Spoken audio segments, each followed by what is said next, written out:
Mais Jésus les a choisis, seulement 12. Il les a appelés un par un et leur a fait une promesse qui changerait le monde. Venez à ma suite et je vous ferai pêcheurs d'humains. Ils ont marché à ses côtés et vu ses miracles, l'ont vu pleurer, rire et ressusciter les morts. Mais ils ont aussi été témoins de sa trahison, de sa croix et de quelque chose que personne ne pouvait expliquer, son tombeau vide. Après la résurrection, ces 12 hommes n'étaient plus les mêmes. Un feu brûlait désormais en eux, un esprit plus fort que la peur, plus puissant que la mort. Il y a alors en mission, apporter son message jusqu'aux extrémités du monde. Allez, faites des gens de toutes les nations des disciples, baptisez-les pour le nom du Père, du Fils et de l'Esprit Saint. Ce qui avait commencé sur les rives de la mer de Galilée s'étendrait bientôt à travers l'Asie, l'Afrique, l'Europe et au-delà. Mais ce message avait un prix, et tous, un par un, l'ont payé. Durant ce voyage, vous découvrirez comment chacun des apôtres trouva la mort.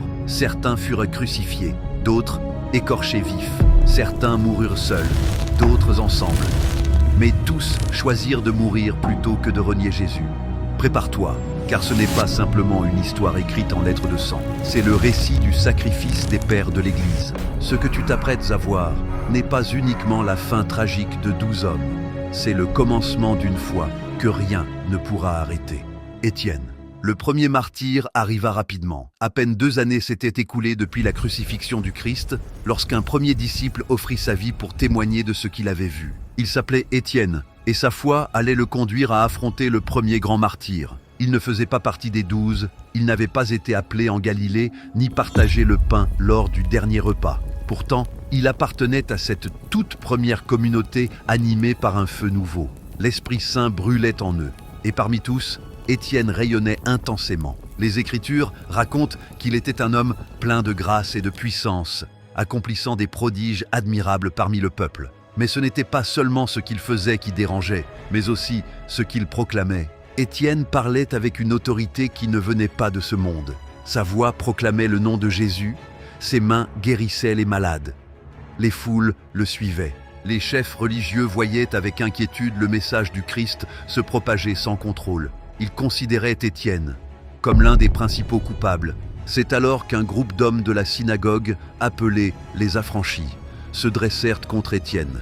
Ils le défièrent, tentèrent de débattre avec lui. Mais incapables de rivaliser, ils recoururent au mensonge. Ils soudoyèrent de faux témoins pour l'accuser d'un crime terrible. Blasphémer contre Moïse et contre Dieu. Cela était suffisant pour déclencher la haine.